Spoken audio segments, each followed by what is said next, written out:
Hello, everyone. How you doing? And welcome back to Skye and Evan in the morning. And today, oh, what a beautiful day it is! Today we're going to be talking about X-Men '97 to celebrate our 100th episode of the podcast. It's been 2 years since we started the podcast, Evan. Isn't that crazy? Crazy indeed. Yeah. And Yeah, yeah, and now we're going to be around the talking same about one time, of maybe. your favorite TV shows that we watched together, season 1, and that you've been wanting to cover for so long. We kept putting it off. So what better way to celebrate the 100th episode of the podcast than to talk about it? So, yeah, X-Men '97. Yes, indeed. Um, it's so funny. An old friend of mine recommended this show. He just said that it's Kino, and especially that it was like a two-part episode premiere to watch like the second episode as well. Um, I didn't watch much of the original X-Men growing up. Like I didn't watch the original series other than like the odd episode when I was a kid. I watched more of the Justice League episodes. I watched both like the original Spider-Man show. That was the 90s Spider-Man that I watched. That's in like the same universe as X-Men, but I didn't watch X-Men, so I didn't know how the series ended or like how the cliffhanger was. But I went into it with just no expectations. I was just like, all right, let's check this out. Let's see what this is like. And the nostalgia, just it really does just look and feel like the 90s, and everything about it has just a sense of purity to it. It feels more authentically like a comic book than damn near anything like, than what the MCU or Yeah. what live action, you know, adaptations of comic books can pull off. Well, So it's crazy because one of the things when watching was like, because I remember when I first watched it, I was a little put off by. I mentioned it to you while we were watching. I was a little put off by the dialogue being so explicit, I guess, on the nose, expository. But now that I watch it it's again, I was just like, this is. It feels like a comic book. Like the dialogue, the way the episodes are paced, the way like there's the larger storyline of like, yeah, we're gonna deal with Bastion, I guess, but then there are like some one-off episodes like this is an issue with Aurora getting back her powers, this is an issue with Jubilee and Roberto da Costa, like it's interesting. It feels like a comic book more than anything else I've seen in terms of like comic book adaptations.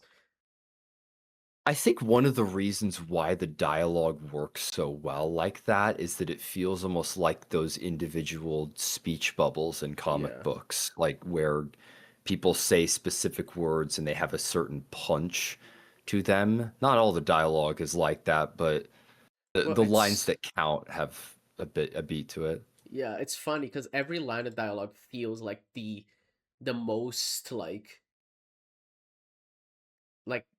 the characters are taking themselves so fucking seriously.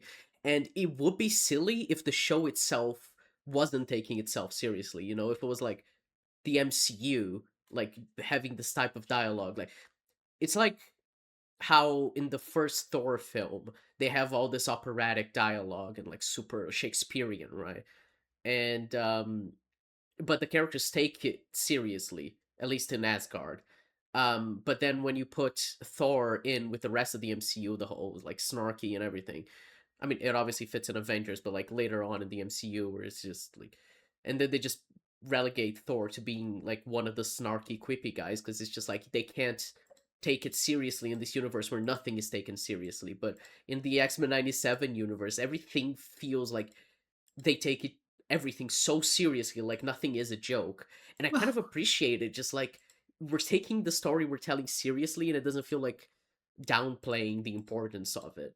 And I mean, part of like the dialogue feeling so Shakespearean is just that it makes the film feels this the show feels so dramatic and like so many great lines. I think I told you ever since we first watched it, it's still my favorite line in the show um is the "Don't make me let you down. Don't make me have to yeah. let you down," Oh or my whatever. It's just like such an amazing line from Magneto, where it's just like, "I'm trying to be better. Don't make me let you down." Like it just speaks Utterly volumes to like brilliant. understanding the character, but just like knowing how to say something that leaves a mark, or the whole like it's the you love that line, the we shall not live our days wondering if we could have saved more, or Gambit's Yeah. last words, name's Gambit, remember it. So good as well. Yeah. They're not afraid of the moments which could come across as cheesy because, comic books are like that. They're dramatic. They have individual panels and frames that are meant to have a certain punch to them. So Yeah. that's why lines feel dramatic. Like the kitchen scene, like so my thing with the MCU with so many different elements of its humor is you can just find this just across all the films is characters making jokes at other people's expense. That's my problem with it is that its characters will tell jokes and it'll just feel out of place because it will bring the characters down, it'll bring the mood down, it'll usually be like laughing at a silly name or something like that.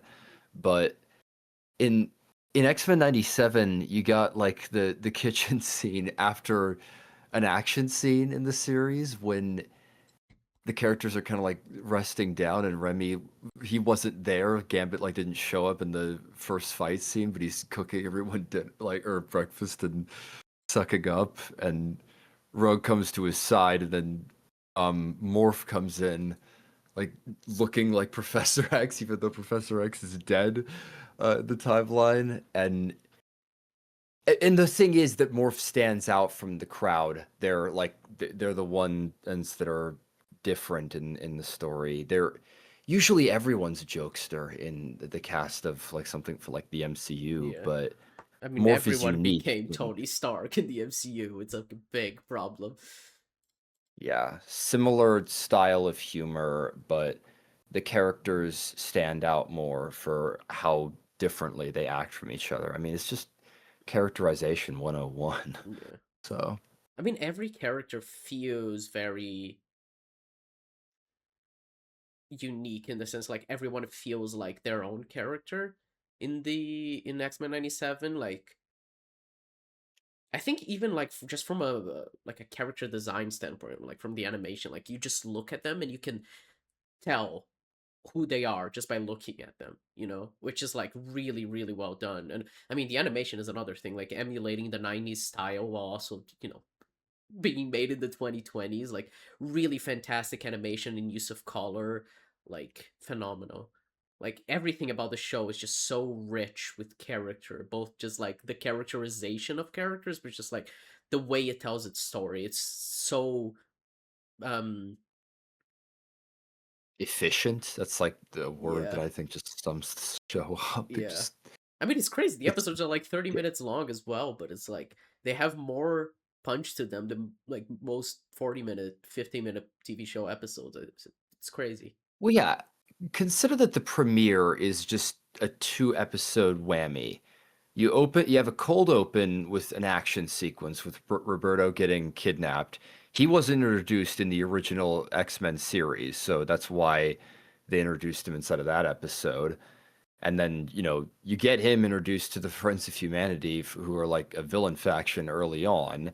And then, like, first couple of minutes, you get a fight scene with Bishop Storm and especially Cyclops. And oh my God, how he moves. And the, this series, in so many ways, redefined Cyclops. It made him cool. The same actor, Ray Chase, who plays him, he plays the character in Marvel Rivals. And it's just so great that Cyclops is the leading man of this season. He unambiguously is the main character of season Yeah, one, and it's great seeing him take front and center. yeah. And I find his relationship with Jean so interesting and refreshing as well.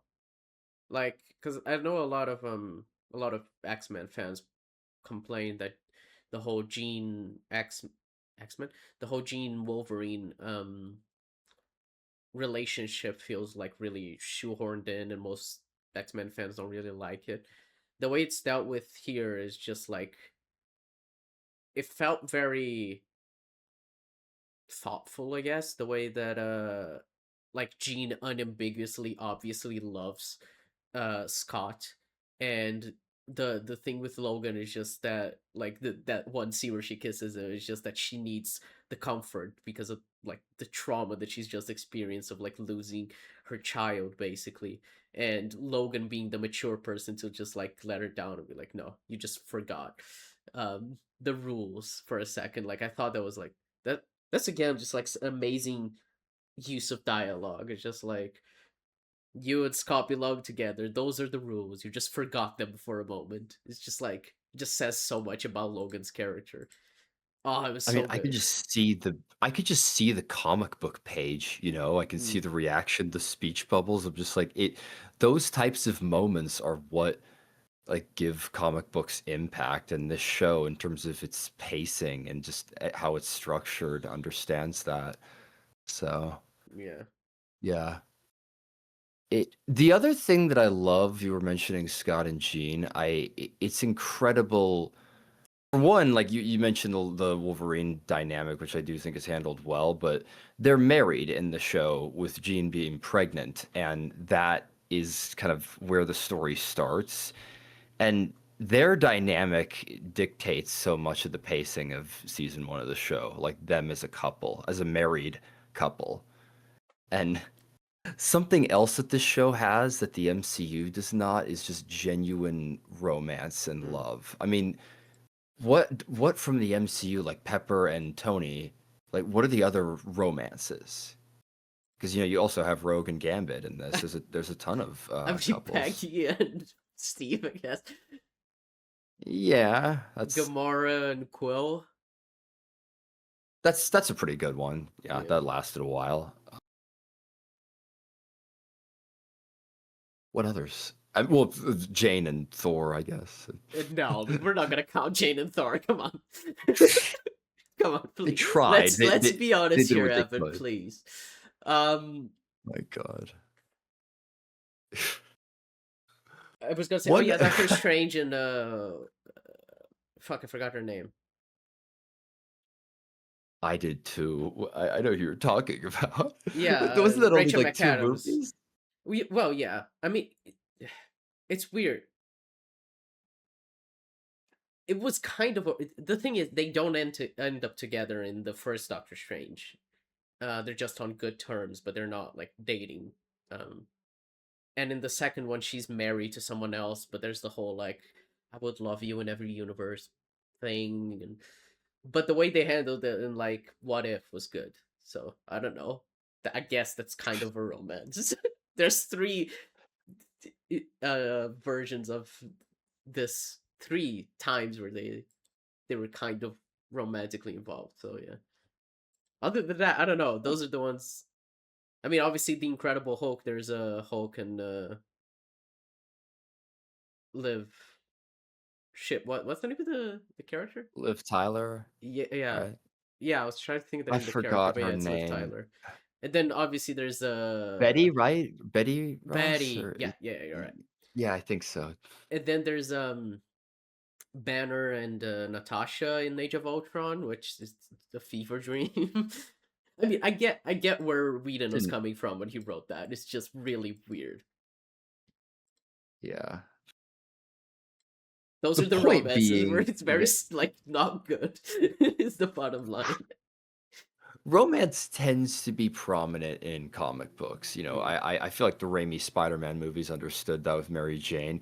In those, I would say it doesn't necessarily work for a feature-length runtime film, but it is a shame that there's kind of an absence of romance in a lot of modern comic book adaptations, and this show is just brimming with them. What's that's one of the things that helps with how earnest it feels. yeah. I mean, yeah. It's like the scene where Jubilee kills. Jeez, Jubilee kisses um Roberto, and I was just like, oh, if that was like an MCU thing, they just leave it like implied at best, or they just like hug or just like look at each other and like laugh or something. But they just straight up kiss. It's like, oh yeah, cool. Like, yeah, she wants to date him. That's cute. Yeah, it would take an entire movie to get there in the MCU. Like that would only happen at the very, very fucking end. Yeah. Oh man. All right, let's talk about Magneto. Yes, I was Oh about my to god. to say that too. So yeah, episode 2. Episode 1's great. Like I said, it kind of redefines Cyclops. You have the incredible fight with Trask and the Sentinels, and very early on in the series, like the Sentinels are set up as kind of the big bad of the series. That's like Yeah. there's a lot of different villains in X-Men 97, but the looming threat throughout season 1 is Sentinels. Um so episode 1 of the season ends with the reveal. So the whole thing is at the end of the original series, Charles Xavier to the rest of the world seemed to die, but actually he's in space. Mm. The finer details are lost on me because I haven't caught up to the end of the show. I've watched season 1 and a little of season 2. But the point is, Charles is alive, but on Earth, as far as everyone's concerned, he's dead. And he willed his entire fortune and the X-Men and everything to Magneto. And so it's like, holy shit, what'll happen now that the villain is in charge of all of that? And what happens is Magneto goes straight. He puts on a costume and tries to be a superhero and tries to lead the X-Men. And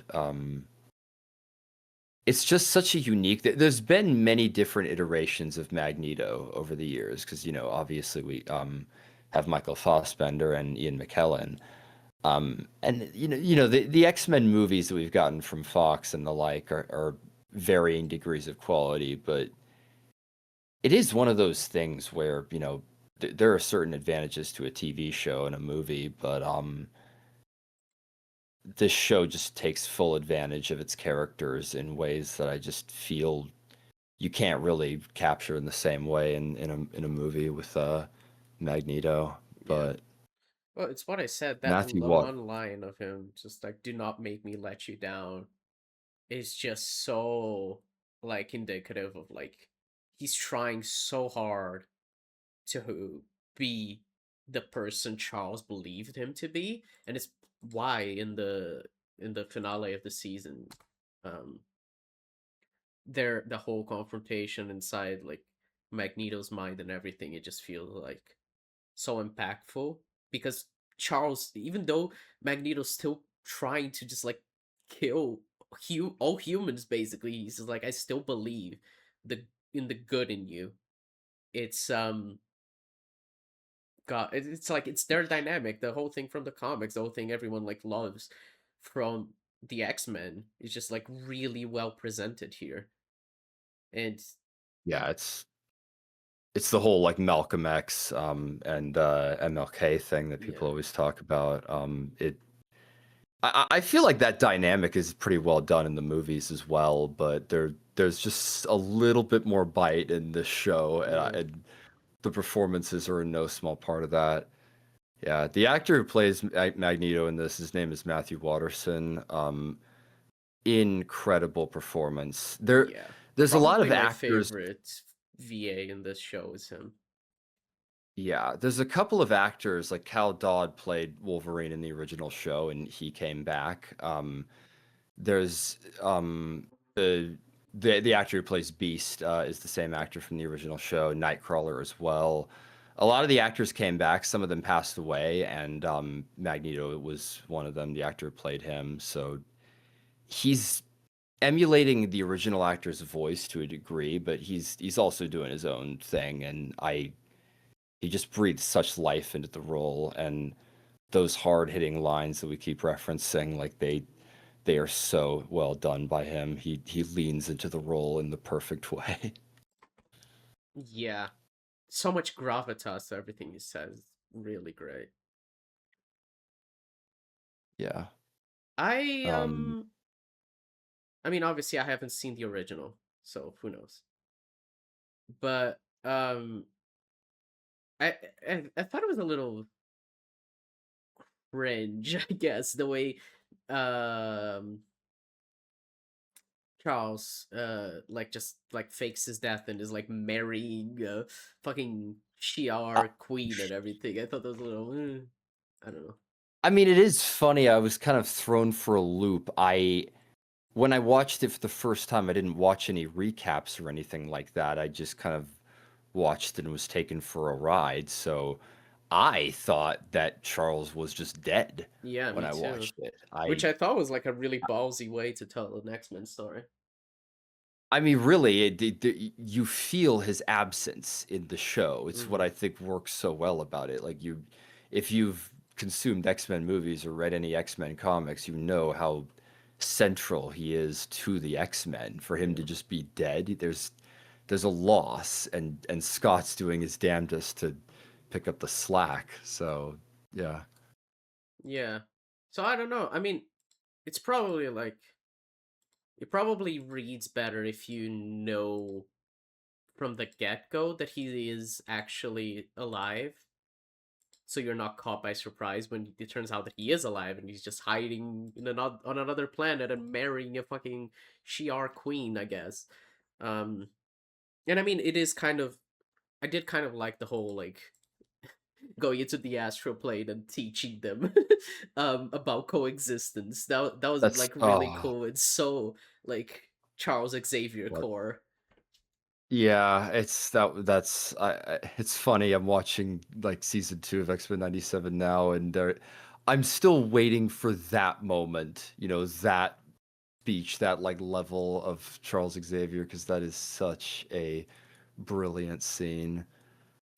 Ross Marquand, he's another one where the original actor who played Charles in the show passed away, and he's doing an emulation of the voice to a degree, but he still sounds slightly different and just has his own edge, but he is brilliant.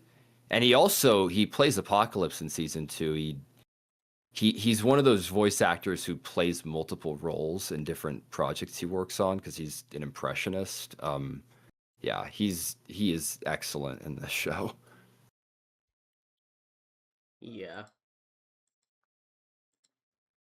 Yeah. I don't know. I really um I really like it. The whole dynamic between Magneto and Xavier. I I don't know. I think it would have been really cool if they ever did a story um where like Charles Xavier is actually dead.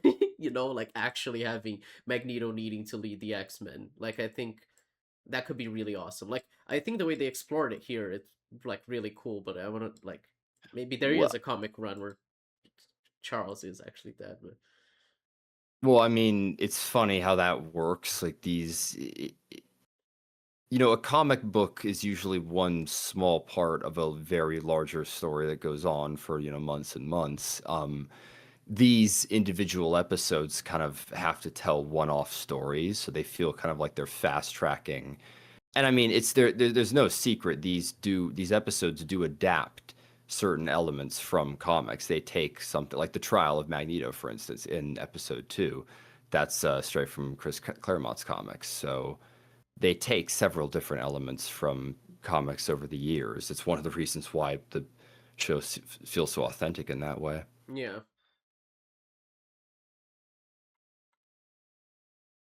So in episode 2, the whole thing with Magneto is he joins the X-Men. He takes immediate charge, and I've always said this does just feel like kind of a what if storyline.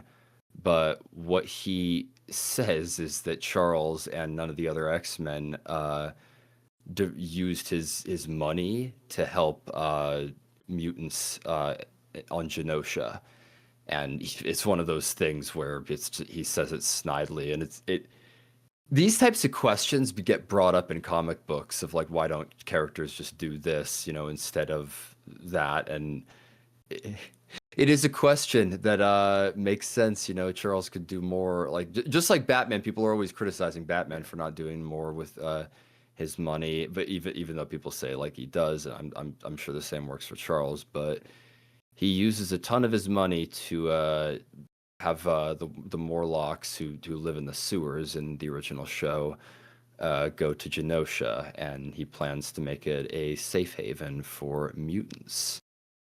He's tried at the UN, but then protesters breached the building, and then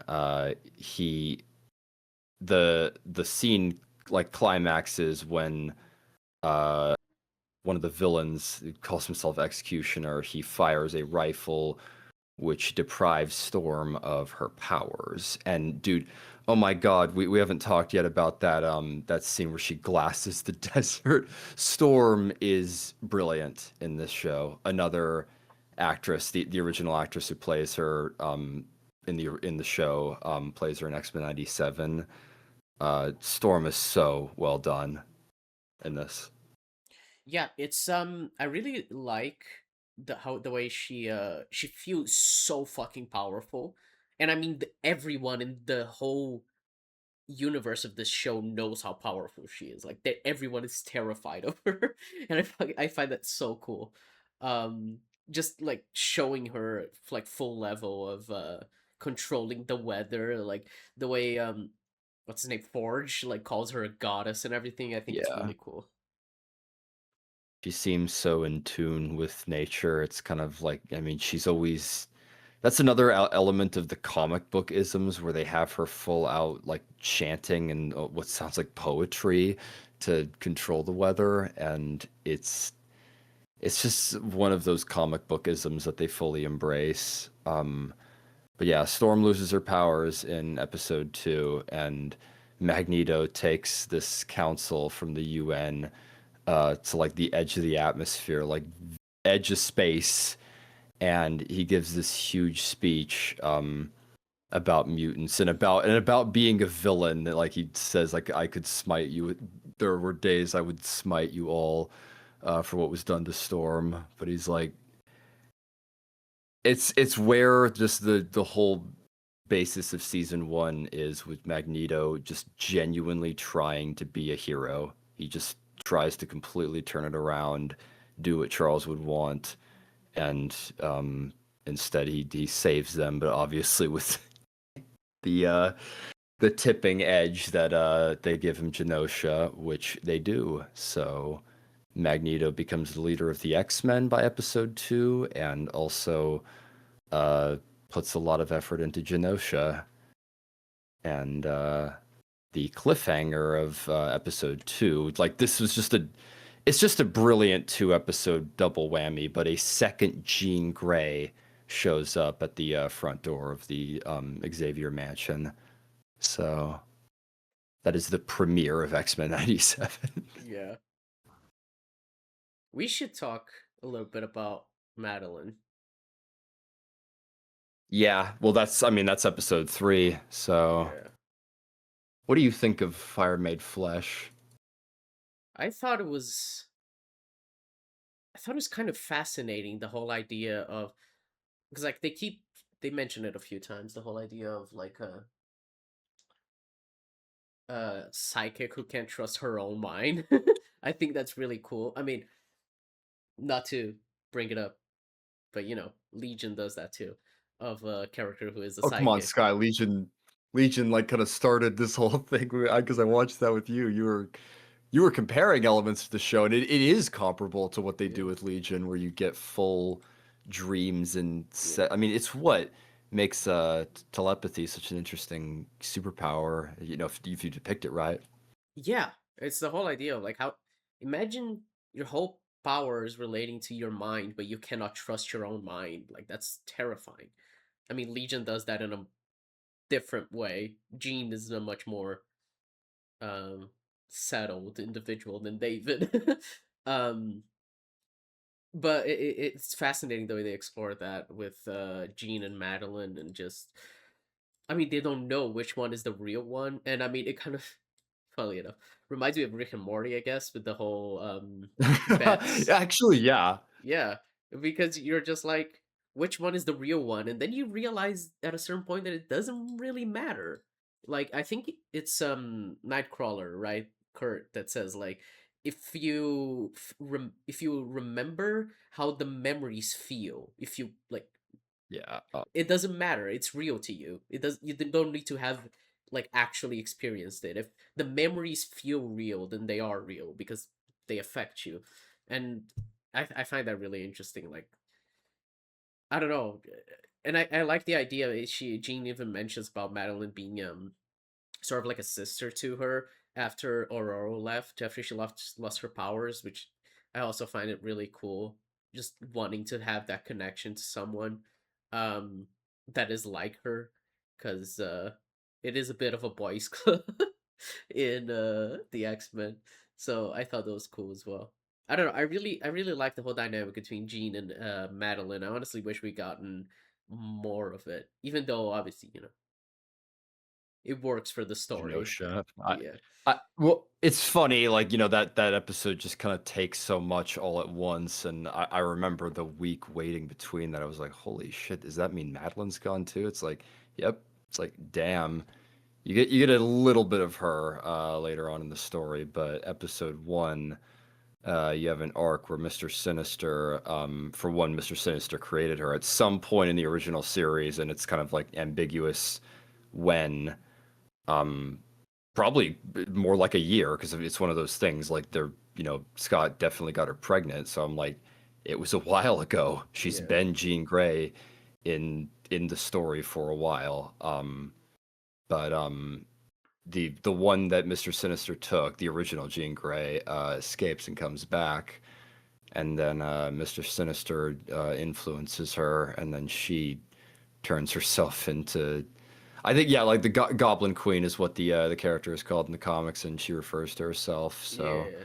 and you get these vivid hallucinations where the team are trying to fight her, which Jean Grey, like towards the end of midsection of the episode, she just shuts down all at once with her telepathy, which is amazing.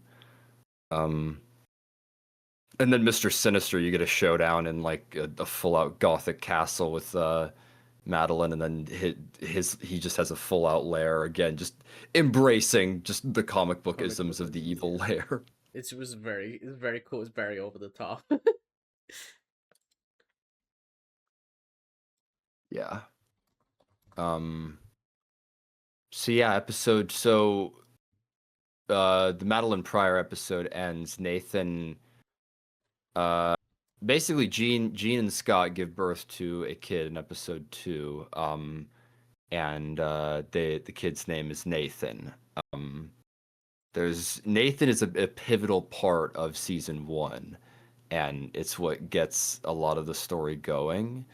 But Nathan has a disease that Mr. Sinister gives him that's like technological and futuristic. Um, so Bishop proposes sending him forward in time to find a cure for it. And later on, it's revealed that Nathan is Cable, actually. Which I'm not sure if that was always the case. I know it was never brought up in the original series. Interestingly enough, Havoc and Cyclops are brothers, but I apparently in the original series that's never said, that's never brought up. So that could be a thing in X-Men '97, like season 2 or 3. Um, but yeah, one way or another, he's Cable, and Cable comes back later in the theory in the story. But Scott and Jean have to give up their son, and obviously the clone aspect kind of looms over their dynamic. It's essentially the last shot of Fire Made Flesh, which I love. So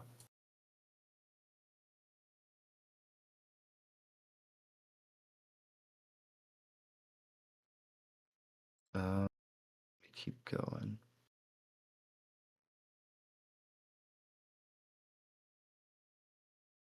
Was it? Yeah, yeah, Motendo. Yeah. So Sky, can you hear me? Yeah, yeah.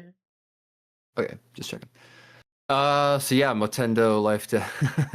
You were mentioning earlier on that this episode is kind of maybe a pacing detractor. Yeah. It there are, I mean, it's funny because it's called Motendo and Life Death Part 1. there are elements of the story that definitely feel like they've been shortened down for the sake of fitting in them in an episode.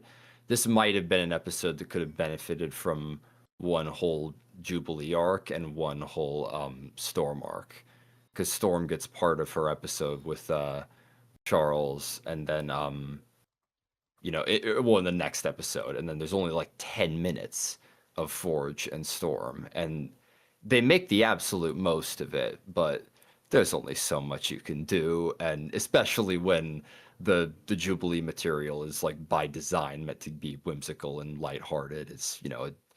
There's been 3 relatively intense episodes so far in the series, so they wanted to kind of go back and just have a funny retro episode about old video games. Yeah, I mean it's fun, and if it was like a 20 episode season, I think it probably would have been fine. It just felt weird in terms of just the whole arc of the season and just feeling very disconnected from all of it. I mean, because it is like completely disconnected. So Yeah.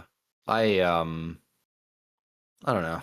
I do appreciate the effort to just kind of have a fun, lighthearted episode, but I do it's definitely a weak like one of the weaker episodes. If you're to rank it, you're just like, yeah, it's not gonna be high up there, no matter what positives you can say, which I'm sure there's some, but yeah. And then Forge and Storm. I really need to read this because the Trial of Magneto, from what I understand, was Chris Claremont, and Life Death is another one. Um, I don't know how many of the details are the same, but I do know that there's the romance element with Forge, and apparently Storm loses her powers. I'm guessing it's a very different way. Um, but it's very interesting how she kind of like it's the whole hero having to go into the desert or go into the cave to confront the demons and a to very restore their death and strength. rebirth moment. Yeah, Yeah. Um but yeah, that's that episode, and then you get Life Death Part 2 bringing or no. it's So yeah, remembered, isn't it? Genosha is after that. Because those 2 episodes kind of make kind of sandwich between in terms of pacing and in terms of tone. Yeah. Oh my god, this episode.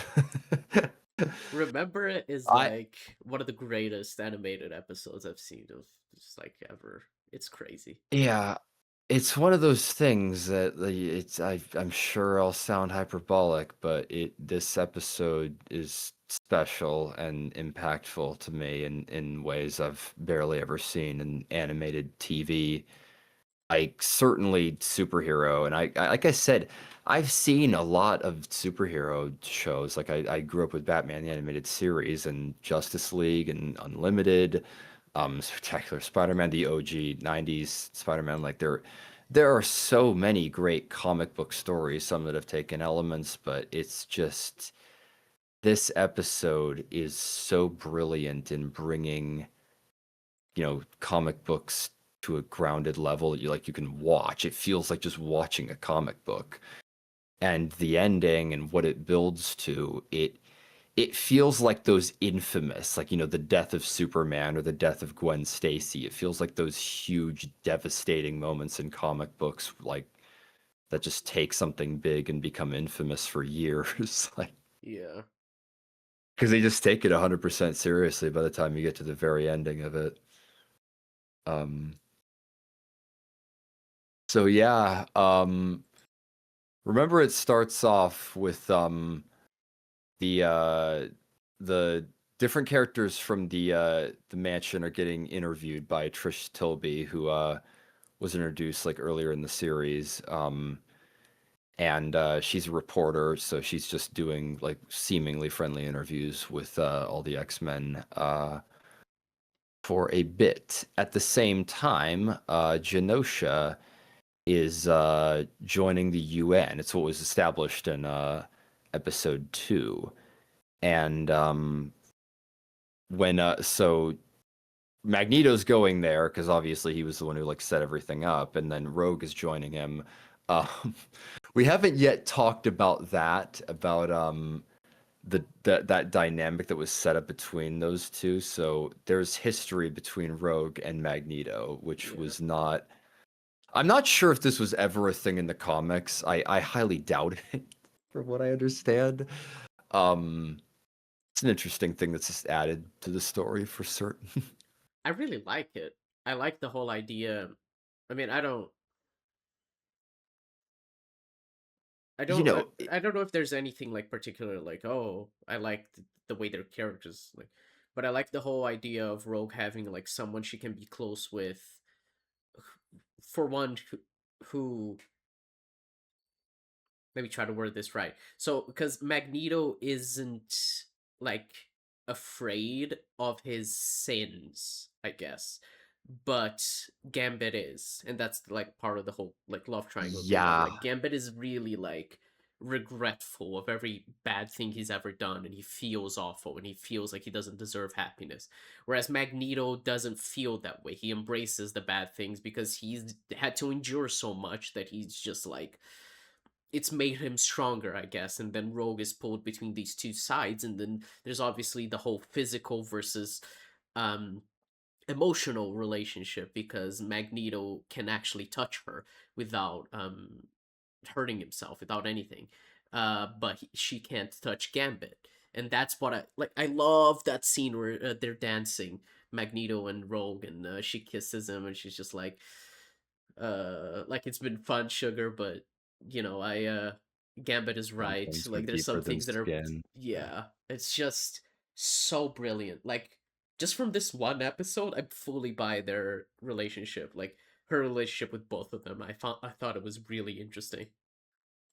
Yeah. And it definitely is meant to feel like some sort of fantastical fling. It didn't last, and it's Yeah. something that they hid away, so it's an element of the story. A lot of people make it a big deal, like as you do when criticizing shows like this, but I do think it works, and it's an integral part of this episode. So in Genosha, there are. So this is interesting. This is where I did get a little bit of background from the original show. So in the show originally, there were like it was seemingly the show is so funny. There are elements that do feel like just original.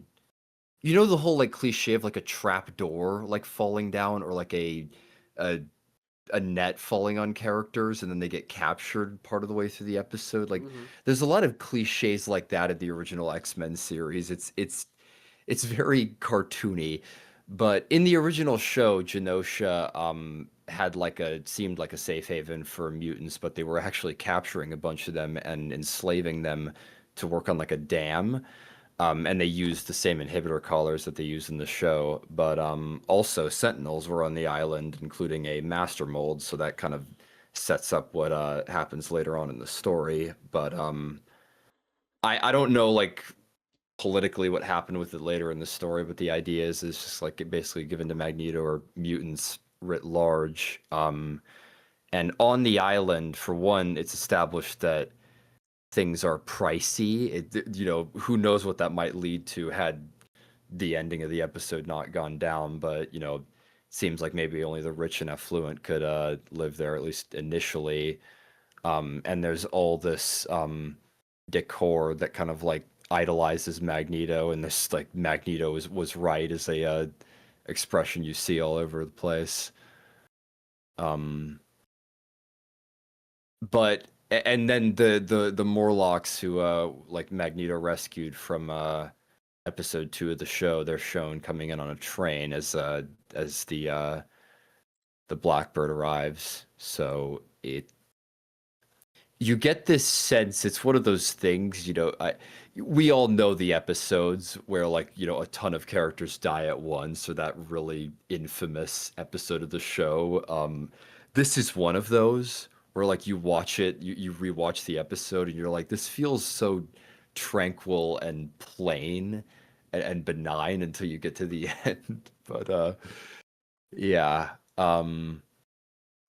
and then you get the introduction. This is the introduction of Nightcrawler, who, like I said, original actor who played him in the show plays him, and he is so perfect. I remember watching an episode or two with Kurt when I was a kid, and I love the actor's energy and Hmm. how carefree and happy he always is around people. Like he's such a reassuring character. I did really like him and just his whole dynamic with everyone else. He felt like a very like the show is like not lighthearted at all, and he felt like a little bit of an anchor to like remind you not that not everything is like the worst thing of all time. Especially after this episode, where you're just like you just need someone to anchor you and remind you that it's not Yeah, he and the worst. Like the world isn't it? It kind of is. I don't know what wording to use, but you know what I mean. Like it feels like adds a little bit of lightheartedness.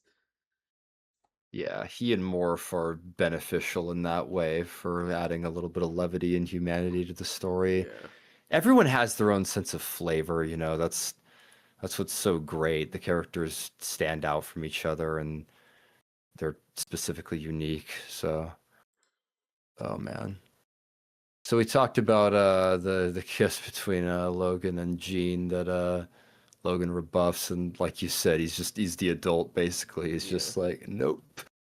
Uh Which is and just like I really love that because a lot of the time we see Logan being the like the brutish, like stupid, like animalistic one, but him being the mature one in here is just like such a nice change of pace. yeah, it's different. Like I said, Scott is at the forefront of season one of the show. Like he's the main character of season one. It's kind of refreshing to see Wolverine as a supporting character, Mm-hmm. and not at the forefront of one of these stories because he works really well in that capacity for this. He doesn't have a ton of spotlight, but the scenes that he is in, he stands out immensely. So. Yeah, agreed. So on Genosha, there is a council consisting of several people, including Banshee, Emma Frost, and Sebastian Shaw, and they want Magneto to be the Chancellor of Genosha, which again with the theatrical Shakespearean dialogue. Oh my God, it's one of those. It'd be a disservice to paraphrase it. You just got to watch it for yourself. Um, it's brilliant. It's so comic booky. And he agrees if Rogue rules with him as his queen. Mm. So at the same time, Jean and Scott share one of their dreams, and Madeline, they're kind of having a head affair. A head So affair. That's there's an amazing tension. way to say it. Yeah, telepathic cheating kind of a thing, which is it's a hilarious detail I love is that Emma Frost picks up on that Yeah. because she's a telepath too. But yeah, friction between Jean and Scott, which it's one of those things. It's a recurring theme throughout this entire episode, is just kind of friction in relationship dynamics. Well, not to bring it Um, back to Legion, but season two of Legion has a similar thing with future Sid and present Sid and David having to deal with both of them. And it's just the whole fascinating thing of like, you're cheating on me with myself. So what does that mean?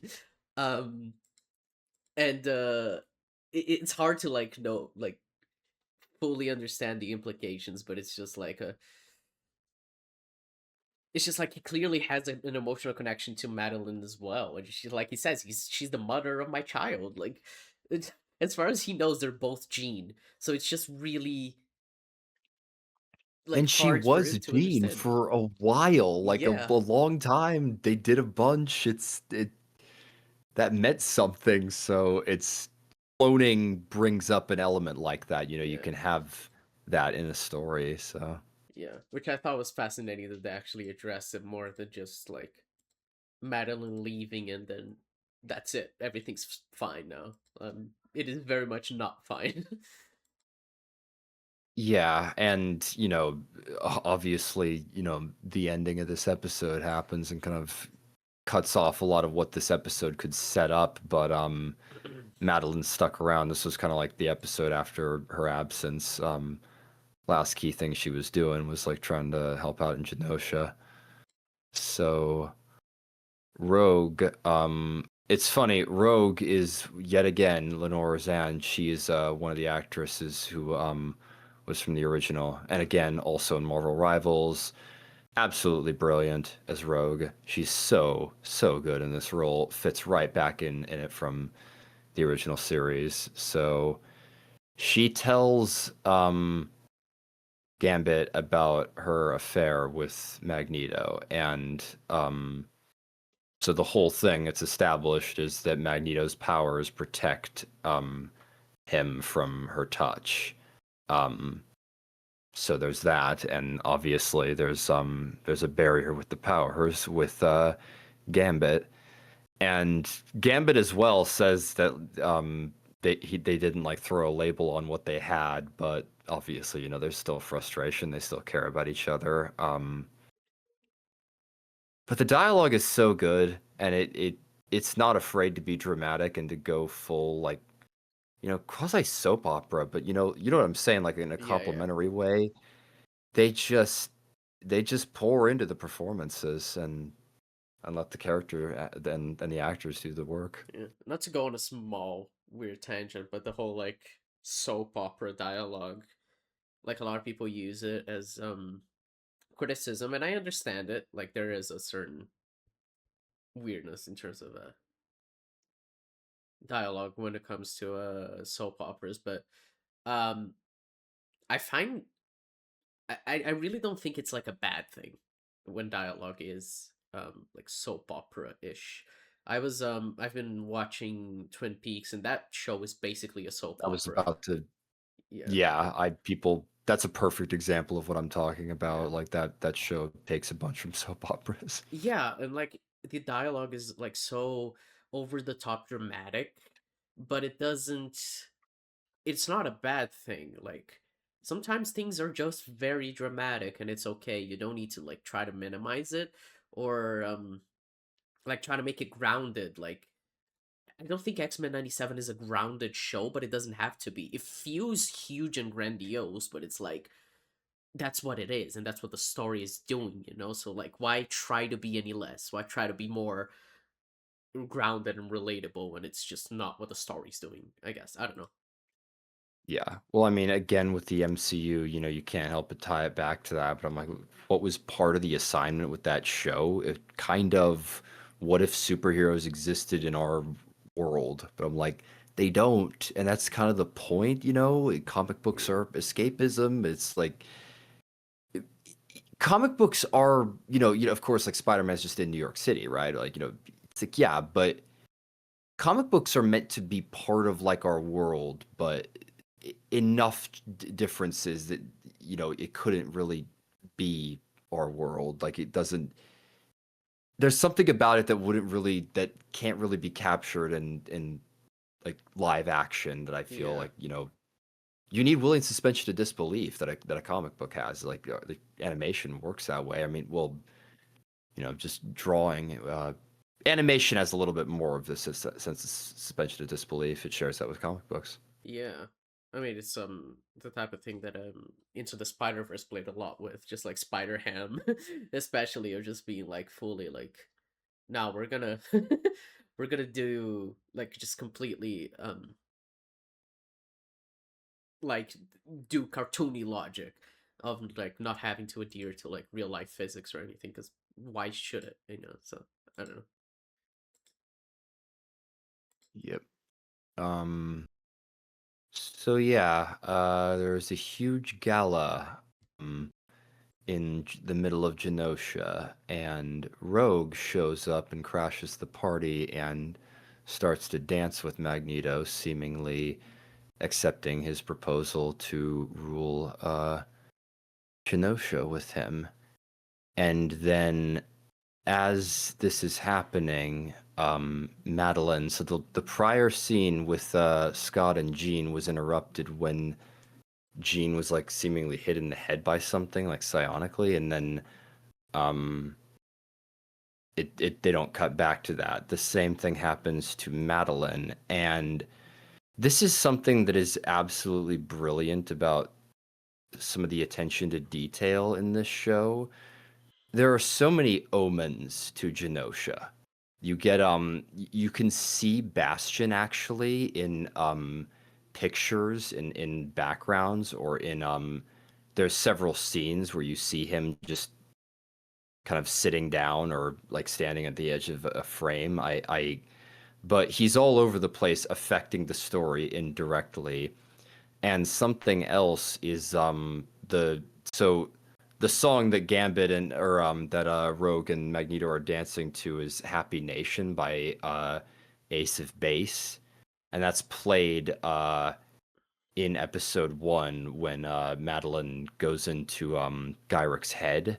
She hears that and then she sees what obviously is meant to be Master Mold in the story.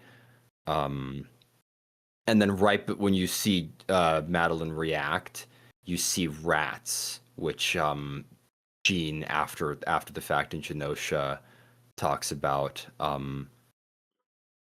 But there's so many details like that it's just I look into how this show is made because it's utterly brilliant. The animation, the attention to detail, and how this show just looks and feels like a comic book is absolutely amazing. Yeah, absolutely. All right, so finally, after the so Cable shows up and he's seemingly trying to stop something, but he gets sent back in time, and then the entire gala is blown up. Rogue and Magneto get out, and there is a giant sentinel that is destroying the entire city.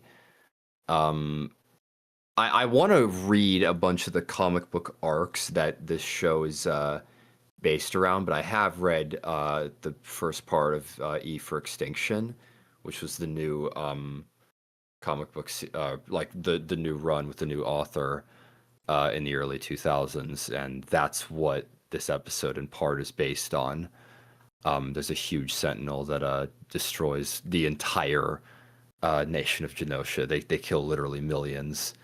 Um, but yeah, so the this set piece like turns the sky like red, and there is something so again with just things that I don't think would translate well to screen. This just feels like straight up like a comic book, you know, when fire just turns the entire environment red.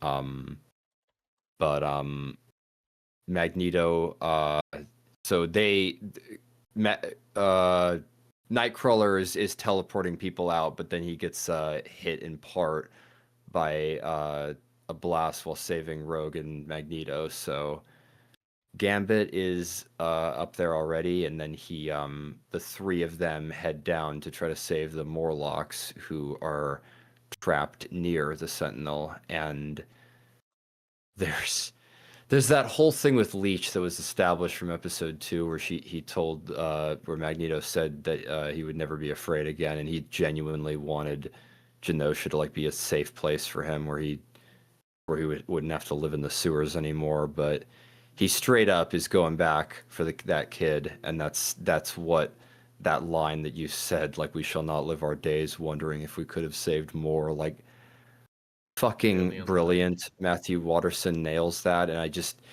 you rarely get that sense in these types of sequences in damn near any superhero movie. This honestly feels like the losing battle. This feels like people charging into battle when they're outnumbered and they think they're gonna die. They're superheroes and they have like a bunch of cards up their sleeve, pun intended. But it something about this just feels like it doesn't feel comparable to any other superhero Hmm. set piece I can think of in like animation or movies. Yeah, I think the closest is Feels- probably Infinity War. Um, Yeah, yeah. but the thing with Infinity War is that you can when you're watching, like, they're gonna undo this in Endgame. With Genosha, for as far as I know, they're not gonna undo it. Yeah, I don't believe so. Like, I won't get into too many spoilers for season two for your own sake and anyone else that hasn't watched it, but they sure as hell are not like undoing that. Like as of now, it's still an integral part of the story, as it should be. But Yeah.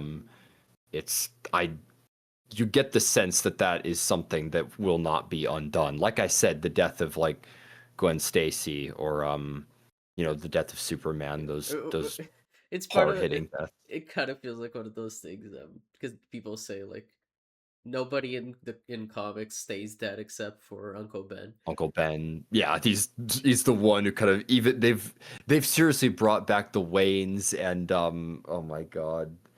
It's so funny how Yeah. many people have been brought back. Well, Peter's parents obviously are Yeah. another example of that, so Yeah, so it's just like, if you were, I don't know, if I were working on X-Men 97, I would have Genosha as like the big, like, this is the big event and this is not going to be undone. We're going to deal with all the fallout of it fully,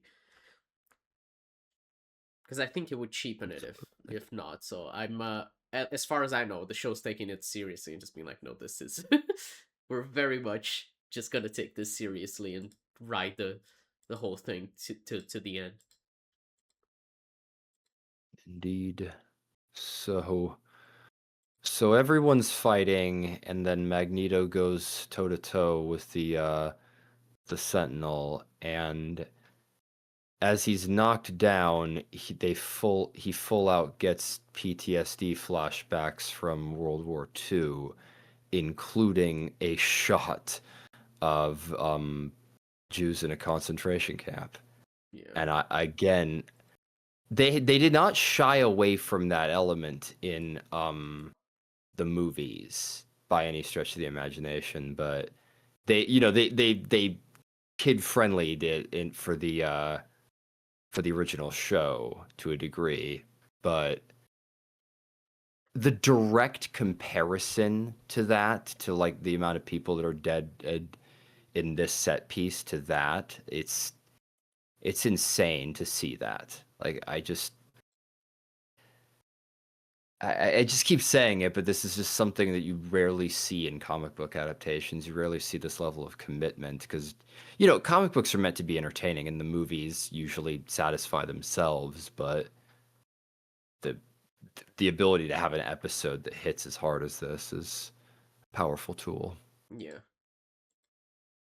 I think it's in So, Mac, the I think 2 episodes after this one when Magneto is like trapped, and then we focus on the number on his arm, the tattooed number of yeah, concentration camp. I was like, Jesus, that's a powerful visual. yeah. Again, it's been used in the other movies, but this movie or the show just takes the best elements of Magneto and it uses everything to such a brilliant degree.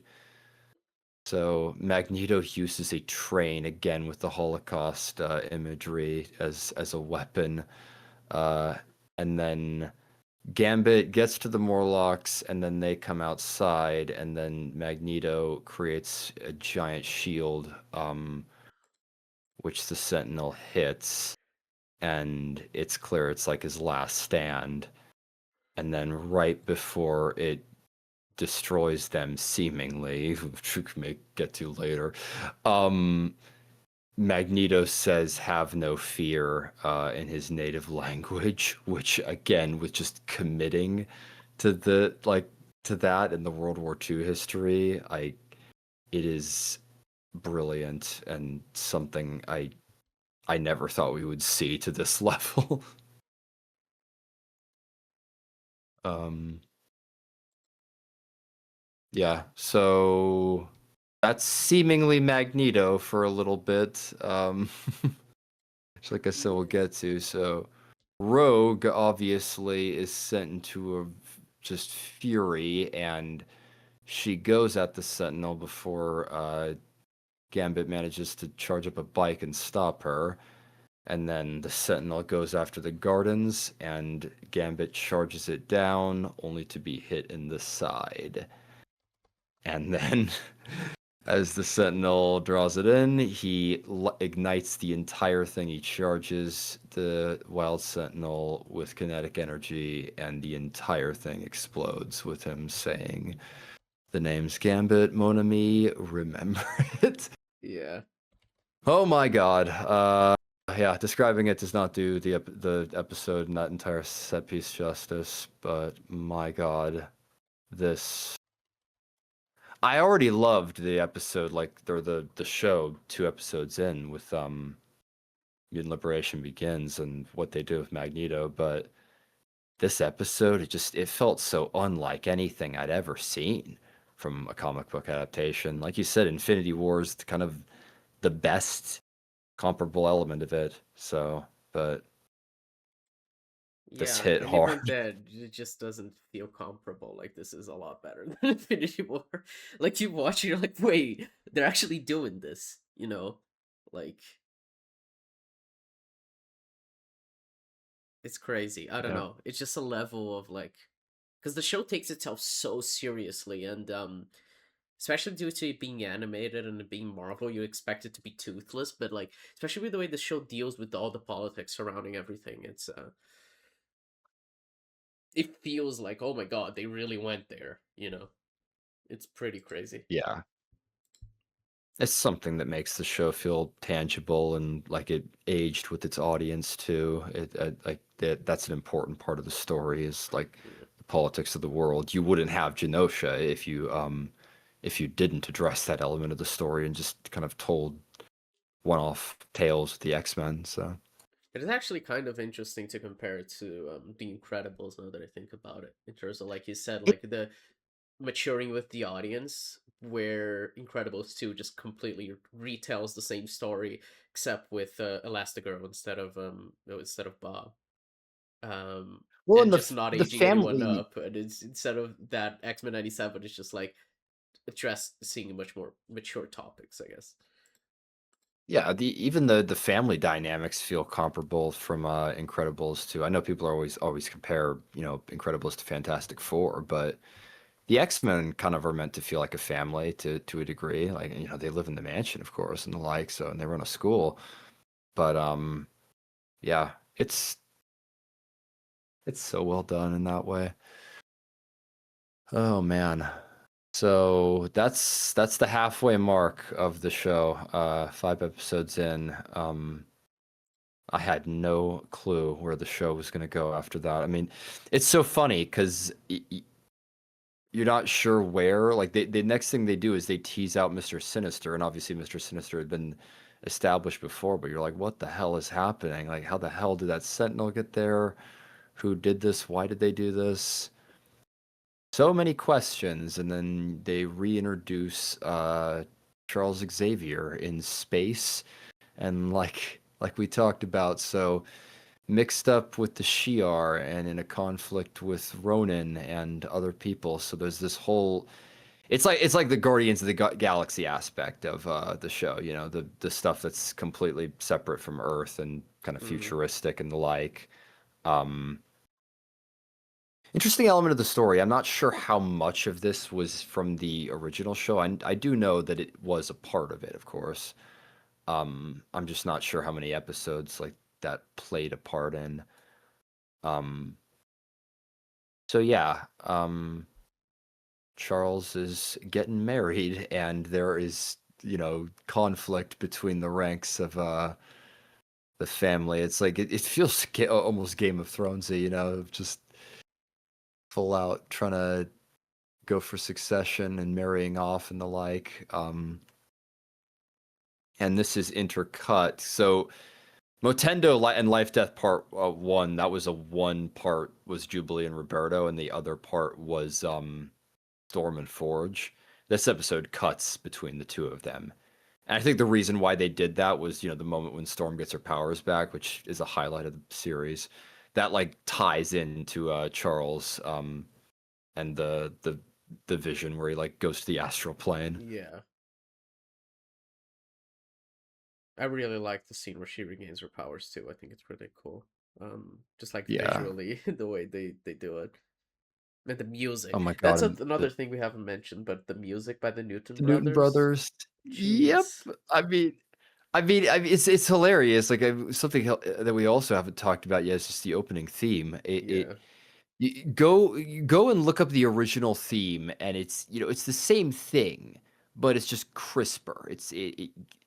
The original is great. It's unique. It stands out, but they use instruments that just sound a little bit nicer to the ear, even though it maintains that edge. And they just use the same type of title cards that they use, the same lettering, and it's it's nostalgic in a perfect way and beautiful. But that whole scene with the UN with Magneto, that is a strong highlight of the soundtrack. And Storm's theme from when she glasses the desert and when she gets her powers back with the drums. I absolutely love that part of it. Yeah. Yeah. A highlight of the show, like I said, from what I understand, that's from Life Death by Chris Claremont. But it's it is a treat visually. The actress who plays Aurora is brilliant. The music's on point, and it just that and everything to do with Charles is kind of a reprieve after Remember It. It kind of just pick you up narratively. So Yeah. And then it ends with the well, Charles seeing Gambit die in his vision and Aurora seeing on TV Genosha. yeah, and it feels like the getting back in the game. Like I something else that this show does brilliantly is splitting the characters up. Yeah. It's rare that you get like the characters all fighting all together. Usually they're in different locations, and that feels like Storm, Forge, and Charles are all kind of gonna get back into it now. It's kind of cool they did that in the finale too. There's a what's called the Golden Team or whatever, and the people dealing with Magneto. Actually, I think it's in episode 9 instead of 10, but regardless. Yeah. Um, the so next episode is Bright Eyes, which is this is where like after those episodes that kind of like bring the pacing down or to a degree, of course. But then we get back to the fallout of Genosha, namely Gambit's funeral. So Kurt does the eulogy and he does amazing. I love that. Like Yeah, his sins had made him into a hero. I'm like, that is such a cool line for yeah. someone that's like devout. Like, it sounds weird to say, but it's amazing. And No, and yeah, I love it's it because like his whole thing this season has been the Gambit's whole thing this season has been that he feels defined by his sins and that he is beyond like forgiveness, but because of his sins he keeps trying to be better, and so that's how he survives and wins. Well, that's how he dies, but how he saves a lot of people is by being a hero, which he can only be because he wants to do better. So yeah, his sins made him a hero, which is was just like really touching way to talk about him. I really like that eulogy like a lot. That was some of my favorite dialogue in the show. yeah. The whole show has scenes like this, and it's one of the best achievements is just the earnestness. Like the again with just how the MCU and so many movies nowadays will just have characters laughing at sincerity. They will just let moments like that go through and just be like, "Yeah, I said that and I mean it because I care and I say what I mean." Um, yeah. Yeah, and I another thing from that scene that I really love is yeah, I don't remember who it is that says like, "Oh, Rogue isn't here." Um, but It's Jubilee. Yeah. yeah, Jubilee, you're right.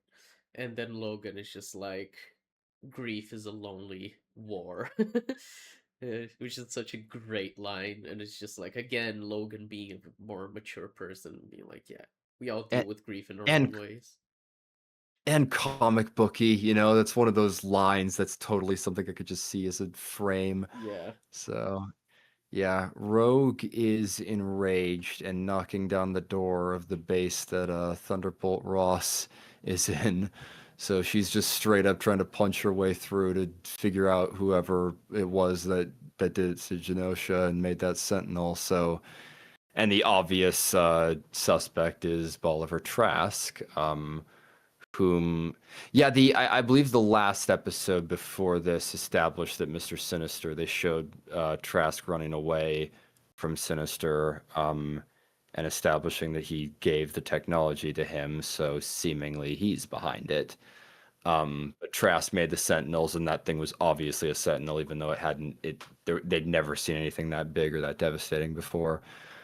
Um, so one of the first elements, Scott talks to the president, President Kelly, and he says that he can't help him too much politically, and one of the reasons why is that election is around the corner, seemingly in the series. I think that's actually going to be expanded on in season 2.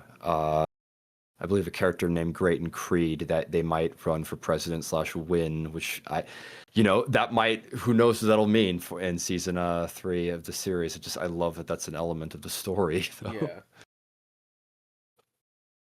Because it's Ross, isn't he the president in fucking Brave New World?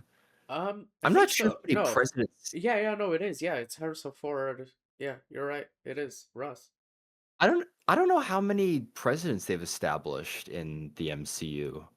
Not There was Obama, unironically. In Iron Man 3 they show the president. It's just a guy. I don't remember much about him. Oh, yeah, no, he was a character. Yeah, I don't He remember was his more a name, plot but device he because was, his daughter was yeah. no, wait. Was it the The, vice president? Yeah, no. The vice president's daughter was disabled, so he wanted to get extremists to quote unquote uh, fix her. And so so dumb. he helps them kidnap the president. So he becomes Yeah, president and all that. So, yeah.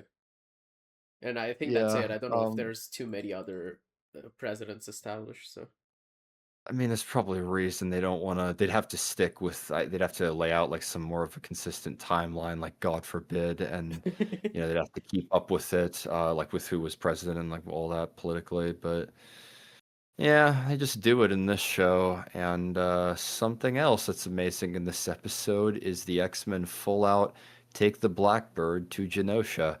They're just humanitarian workers that are handing out water bottles and doing first aid to people, and they just go in there and move boxes with everyone else. And the MCU tries to do this, and like Civil War felt like it was kind of trying to touch on this element, but I'm just like, it doesn't really work. It never really feels like they care. They haven't, because the characters don't really talk about the impact of what it is. yeah. They're always busy moving on to a different movie. It's only in a movie like Civil War that you're gonna see that, and that's when the entire movie's built around that. So Yeah, it never feels real. Like even when they do address it in Civil War, it kind of feels like it just doesn't feel like you said like the characters care. It feels like, oh, I guess this is the story we're telling now, but it never feels like that was like where the universe of the MCU was building up to, I guess. yeah, it works well in this, and I'm glad to see that it's unique. Um, so Rogue, in her efforts to on her path to try to figure it out, she runs into none other than Captain America, played by Josh Keaton, who he played Spider-Man in the Spectacular Spider-Man, which is a hilarious connection. He's got a very different sounding voice in this, but Yeah. it it's so funny because there's that, but also Jennifer Hale. She plays Jean in this show. She played Black Cat in the '90s Spider-Man show, which I watched when I was a kid, and I'm like, there's so many of those elements in this show where just it feels like it's taking from not just X-Men, the original X-Men show, but it's referencing and including elements from so many different shows from the '90s and early 2000s. Yeah. So Rogue throws Captain America's shield away, and then you get her going after oh shit, yeah, Gyrick. In a pretty dark moment when it's so funny.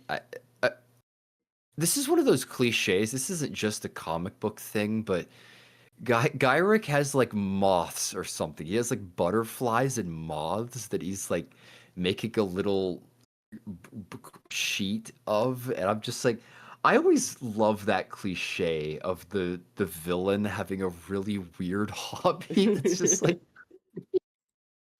and he's listening to like opera music as well. It's just one of those like they they lean into the supervillains in the best way in Yeah. this. And most of the villains in this series are not, characters that they're trying to redeem, or they're just misunderstood. I'm like, no, these people are just kind of evil. Yeah. It's just the Which way it again feels works. very comic booky of just like, yep, these are the bad guys and these are the good guys. And yeah. Yeah. Um. So, uh, Gyrick does not want to tell Rogue what is going on, so she uses her power sapping touch to way too fucking long on him to figure it out. And then there's again with the flashing moments, you can actually see a bit of Bastion's past self in there. Like it looks like him when he's younger. And I believe you see Nimrod earlier in the story as well, but yeah, that happens and seemingly sends Rogue into a fever dream. Um, so more with Genosha you get after this. And then you get Emma being saved again with so I mentioned E for Extinction. That's where like the Sentinel comes from. Another element is that's when in the comics actually uh Emma got that power. She originally was just a telepath, but that power came from that arc where she was in Genosha as a teacher, and then the entire island was like destroyed. But she lived because she developed that diamond skin secondary mutation from the stress of that seemingly. So Yeah. it Which I thought it's was interesting. an interesting moment because Jean is just like, oh my god, Madeline! Like everyone is like, oh my god, is it Madeline? And it's just not. And they commit to Madeline being dead. So Yeah. Also, just it's a cool. It's done pretty similarly in the comic where they're kind of like clearing the rubble and then they uh-huh. find her, but they make a point of saying that like mutants need hope after that, and they were hoping Yeah. to find more survivors, and they find her, and like she emerges from the rubble. I really hope they do more with her in season 2. She's been in it, but I want more, and I know fans do too. We'll see, but um, yeah. Um, so from here, you get a little bit more material with Roberto. It was established that he had like he was an heir to a fortune. There's so many heir to a fortune or like rich family kid characters in comic books, but he's one of those characters. He's got like a rich and up and coming family. But his mom suspected that he was a mutant, and he full out like has a scene where he basically comes out as a mutant. Which I thought Another I element. really liked that scene, just the whole like, oh thank God. And just be like, yeah, we knew, we just wanted you to like your father and I agreed to use your secret to tell, which is a very relatable scene for queer people, or just like your parents Yeah, already knowing before you tell them, sometimes even before you know. But they're like, no, it's not for us to talk about. So yeah. Yeah. The Fox movies had one scene like that in X2, but it's like done a lot more blatantly. Like I do appreciate the more subtle angle in this, and it's also cool to give that scene to the character that was just recently introduced. They keep him as a focal point of the series rather than just sidelining Roberto. Yeah. So Rogue is found by the rest of the team. It's a little unclear how like she got out or like what exactly that meetup was like, but oh my god, the acting between those two is so good. So like Kirk comforts her, and oh, Lenore Zahn just full out like sobbing at one point in his arms Wailing. like that. Oh, that scene broke my heart. I remember when I first Yeah, watched that with you, I was just like, Jesus Christ, this is it really I affected really me, and this time again, I was just like, Jesus, this is amazing acting. I really feel like she should have gotten an Emmy for that. Like I don't even remember if she was nominated, but whole I think she was, but my god, it 10 out of 10 performance. This show is filled with brilliant performances. It's hard to rank them. I feel like ranking my kids, but it's she is a highlight. She is the Yeah. like Emmy win. Like probably if I were to like submit a best performance of season Yeah. one, she deserves the top spot. Well, I feel that way, and So I also just feel like Rogue is the best character. Like, at the very least, she's the one I like the most. Think she's the most interesting. So, I don't know. yeah, very well done. So right after that, you get Gyrick being killed by a mysterious man. Uh, and again, you know, the MCU kind of lost the plot with these types of comic book moments because Bastion reminds me a lot of what Thanos felt like back in 2012. That was genuinely like a who the hell is that? And it was before you could just Google everything super easily like that. So a lot of people thought it was like the Red Skull. People didn't really know, like I'm sure there were a bunch of like hardcore comic book fans that saw that and was like, yeah, I know exactly who that is. But this was the same. Bastion is not a very popular X-Men character. He's been in like a couple of video games. I think like maybe he's a villain in one of the other TV shows, but it, I love that they used a relatively obscure villain for this role because it works really well. Yeah. Um, so yeah, Bastion kills Gyrick, and then the team they're in Madripoor, which again with the MCU they did that in Falcon and the Winter Soldier. Madripoor was not too well done.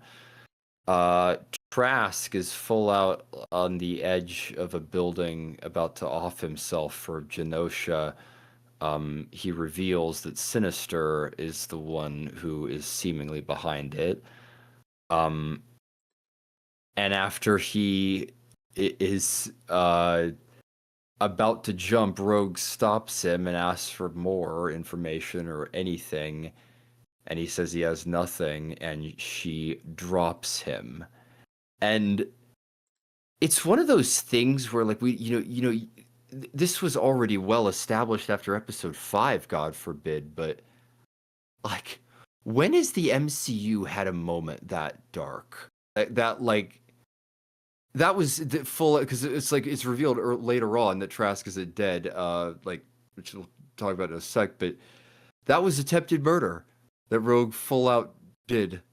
I mean, And it's honestly, I would just call it murder. Because, like, once he becomes a sentinel, he's just not himself anymore, is he? well, I think that element is explored. Tilby, I mean, a ton of people. I'm not, they're the Phoenix gene like seemingly undid it with their Phoenix powers. Uh-huh. They tread lightly, but I don't know. Yeah. And again, like who the hell knows how that'll be explored later on? Because like Rogue still needs to answer for that. God forbid. Yeah. But But I it do, that moment, you're just like, oh, fuck, she did that. And everyone is just so shocked at her. But it's also like it's kind of like you can't not do that. After you made her go full out, it's like in Sam Raimi's Spider-Man 1 where he literally kills the guy that kills his uncle. And you're just like, yeah, I mean, what else is he gonna do? Yeah, it's just the natural point at that. Um, yeah, so Trask turns into a quote unquote prime sentinel, which there's been different iterations of the Sentinels in the comics. I think this runs up a decent number. And the series this is based on is called Operation Zero Tolerance. They reference that with OZT in this series. They apparently take very heavily from that, and that was one of the earliest Bastion storylines. But yeah, the Trask Prime Sentinel wipes the floor with the entire team before Cable shows up and stops it instantly with a grenade. And he knows about Bastion, and you get him. Like I said, it's so funny because it's like, it feels like almost like the issue that would introduce this as a villain, because obviously Bastion wasn't in the original series. Um, but he's such an obscure character. I'm like, who is this guy? But yeah, he is the main villain of this story. The whole series was like most everything that we have seen at this point is dictated by him. And what I love about Bastion as a villain for this story is that he is essentially a human sentinel. He's not a mutant from the traditional sense, but he's like a human who is affected by sentinel technology, but he shares a lot of the same struggles that mutants struggle with in the series because of that. So, Yeah. I mean, for me, it's yeah. just because, like, obviously, and I mean, he talks about the mutants replacing humans over time and everything, and it's just very clearly analogous to the Great Replacement theory that right wing Nazis love to talk about, like Elon Musk and everything. Um, and for me, Bastion kind of feels like one of those um minorities that are on the side of the Nazis who are just like, no, see, you're right, they are replacing white people. And they think that because they're being one of the good ones that they're gonna be spared, I guess. For him, it's just like, oh yeah, no, see, I'm gonna make the world like perfect for people like us, but he's not like them, and he's refused to be like mutants either because he just finds them repulsive. So it's just he can't really be happy anyway. And so I find that like a really interesting character dynamic to have in an X-Men story for a villain. I really like that. Yeah. It's it's quite unique. And that episode ends with the reveal that Magneto is still alive. So, and I will say that's probably one of the biggest sticking points. I do not know how the hell, and I don't think they really even touch it in terms of addressing it. Like, how the hell did he get him out? It's just like, Yeah, it was a like, little jarring the first time I God damn it. watched it because I was just like, oh wait, Well, he survived that. I mean, I remember trying because it's one of those things. Like, it seems like so many people are dead, and you're like, well, Gambit must be dead. It's what the episode ends on. Like, they wouldn't backpedal on that. But then I'm like, is Madeline dead? Like, maybe she. I'm like, yeah, I get. But I remember running it through with Magneto. I'm like, no, I think that's it. I that's that makes sense for a way for his character to end. He dies with Genosha, the death of Charles Xavier's dream. But it's like, yeah, jarring is a good way to put it. It just felt like, oh wow, okay, we're just all right. I guess he's alive. I don't know. um, yeah. So one way or another, he is alive, and Bastion is keeping him as his prisoner. So the last three episodes of season one are a three-part finale entitled "Tolerance's Extinction," which was what Gyrick said in episode one of the series. So Yeah, uh and Bastion repeats it in the finale. yep. So the characters are regrouping, talking about everything, and so Bastion in the future, Bastion has basically used mutants to create a utopia of kinds, but they essentially enslave. They have mutants do the work and set things up. So, and it's one of those things where comic books oftentimes deal with alternative timelines or the notion of a timeline turning out a certain way. There's so many futures where Sentinels just rule the world, or like, Nimrod is a Sentinel from the future. He's in the show, Nimrod created Bastion. So that's what they're up against. And then they also, Bastion reveals to the world that Charles Xavier is alive, obviously, to get everyone to turn against him for lying and being gone this whole time. And then that scene you mentioned between Jean and Nightcrawler, memories are like, in pictures with emotion attached or something like that. Oh, it's so good. Reminds me of it's gonna be the third time I say it, but it reminds me of Legion with Lee. autonomy. Yeah, because uh his powers are related to memories, and he remembers literally everything. Like he says, he remembers being inside his mother's womb. So yeah, um, but he talks about how most people's memories are unreliable and they change over time, and I find it fascinating the way like you can explore the idea of memories through mutant powers in X-Men stories, because they feel like like the uh like a good vehicle, I guess, to explore the idea of like a character's mind, like with these like extra sensory powers. So I really like that. And yeah, it reminded me of Legion, I guess. Speaking of that memory aspect, this is where you get into Bastion's backstory. So the team looks up kind of known associates, known addresses with Bastion, and they find his childhood home with his mother still there, who is characterized briefly in the story. But you see all these drawings, which obviously like depict futuristic backgrounds and what look like Sentinels. Oh shit, I'm just noticing it now. Oh my God. There's a shot where you see straight up the Xavier mansion burning, which happens later in this episode on Bastion's wall. There's multiple of it. It's great.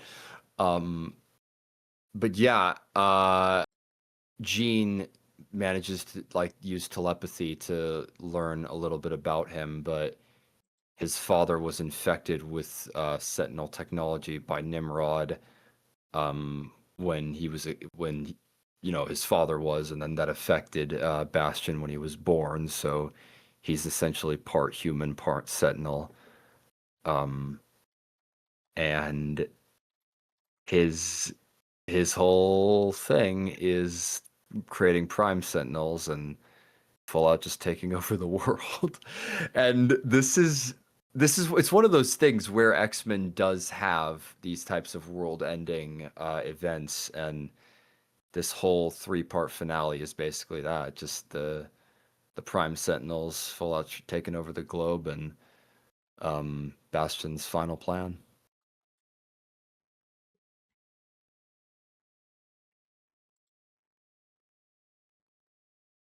Do you wanna I'll I will get to the mansion, I guess, next. Yeah. Um So yeah, the rest of this episode is basically just the battle with everybody. So Jubilee and Roberto are out shopping, and then people in the mall turn into a sentinel. They've referenced there's a Jubilee is chased in a mall in the first episode of the series. They've referenced that. There's a lot of references in this show to the original show. So Jean, Scott, and Cable are trying to escape in the Blackbird, and then a ton of Prime Sentinels attack the mansion, and you get Um, Honestly, kind of the first major bit of Wolverine badassery where he and Nightcrawler protect Oh, I Rogue. love that scene and Nightcrawler fighting with like three fucking swords and teleporting. That was awesome. It might be my favorite action scene in the show. Yeah, I love the spinning shot. I've seen a couple of shots like it. Where the shot's just moving ever so slightly sideways, but it just feels like Nightcrawler's just spinning around them while Logan's slashing with his claws. It's incredible. The music as well is so good. Like it's Nightcrawler's theme by the Newton Brothers. Yeah, that scene is awesome. It's kind of a different flavor of Wolverine as well, and just the best of Nightcrawler. Um, so yeah, Roberto gets more in tune with his powers and flies with Jubilee. And basically it all builds to a point where the Sentinels, like the entire Xavier mansion is destroyed and everyone's losing. Scott and Jean and Cable are getting shot at. Roberto's or mom turns him into the Prime Sentinels, and then Val Cooper, who turns out to be in league with Bastion, lets Magneto go, and then Magneto goes to the North Pole and sends EMPs throughout the entire planet and blacks out everything on planet Earth.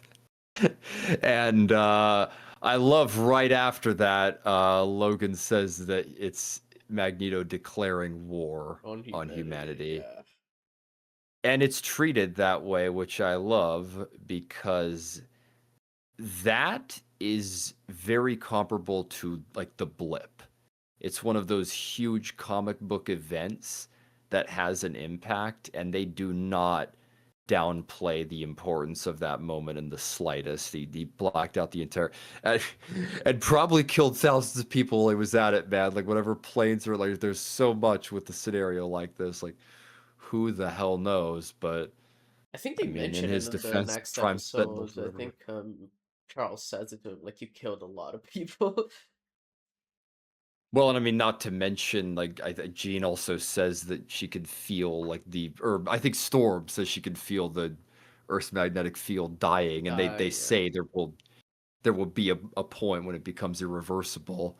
So, yeah, but hell of a moment to end on the first part of the three-part finale, and then the final part is Charles finally coming back to the mansion. So, um, that's part one. And then part two builds more on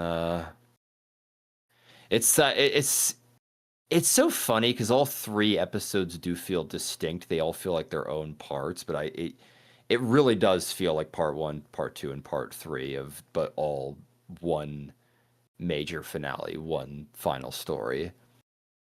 But episode two is essentially the regrouping. Scott and Charles have a lot to say to each other, and Scott is not a fan of Charles. He walks by him, and he kind of sees him as turning his back on the group. So does Rogue, who wakes up in that episode, and Storm finally comes back. This is when everything starts regrouping for the final battle.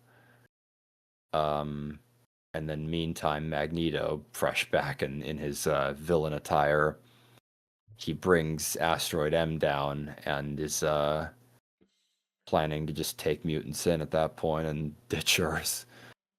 Um, so yeah. Then you get again. It's funny you compared this to the Incredibles. I do feel like there's a lot of Incredibles references or Incredibles like moments in this series, and the island, the whole evil lair on the island feels like that to me. Yeah. That definitely feels Incredibles-y. To be fair, The Incredibles did that as a reference to like comics from the 60s and 70s, so I, Yeah. Well, and I Bond as well is another influence yeah. on Incredibles. So I don't know if it was directly taking from The Incredibles, but yeah, it is a very Incredibles-ism. Yeah. So, you get the final battle at this point with Sentinels on the island. Jean has a 1v1 with Mr. Sinister, and then the other half is after Magneto. They're trying, so the two-part aspect of the ending is they're trying to undo the damage that Magneto did to the Earth, and then also stop Bastion, and they have a collar that can seemingly do that. Um, but in space, fighting Magneto, it does not go well, and then the fight is interrupted when Wolverine runs Magneto through. And it's so funny. I knew of this moment in the comics, and there'd been references to it. I could suppose like there's something in Days of Future Past that's a bit like that, but that is an infamous moment in the comics when Magneto rips the adamantium out of Wolverine, and I remember seeing that. You and I watched that episode together. I remember seeing that. I'm like, oh my god, I know what comes next, and that they basically replicate the comic panel with Magneto in the background, and then you just see the costume tearing off of Logan. It's brilliant. Oh my god. So, yep. And then the final episode is what draws everything together when you get. The episode is kind of, I think, based around Charles and Magneto. A lot happens in the ending. You know, it tries to give everyone a role, but the ending note feels like it's centered around those two. So it starts Yeah, I feel like it is with kind of like a character study of Magneto, but also just like um, how do I describe this? Like Charles like finding Magneto's humanity after he's lost all sense of like hope, I guess. yeah, tries to bring him back from the brink. The brink, yeah. He just kind of goes full villain mode towards the end of this, and it's because of Genosha. It's the reason why he does what he does. So there's this flashback to him in a bar with Xavier on the ground in some war. Um, and then their dialogue turns. It seemingly is based around maybe when they met for the first time, maybe not for the very first time, but they reveal that they're mutants to each other, and it seems like the start of something, obviously. And then the reveal turns out that it's uh, Charles accessing his mind, and then Magneto refuses to undo it, so Charles hijacks his mind, and then he undoes what he did to Earth. Uh, Lots of interesting cameos here, by the way. Captain America was in the I don't know about X-Men, but he was in the Spider-Man show, and Daredevil was in an episode of that, and then Cloak and Dagger of all people are actually in this. It's funny just seeing them as cameos, and yeah.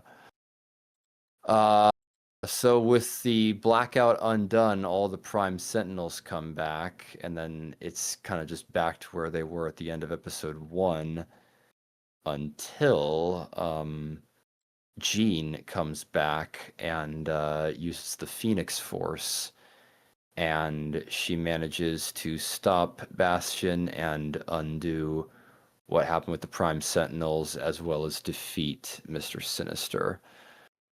Uh, you could argue, by the way, that that moment is a bit of like, you know, a Deus Ex Machina. I mean, you know, Phoenix is kind of like that. It's one of those things that I feel is meant to be used very sparingly. Yeah.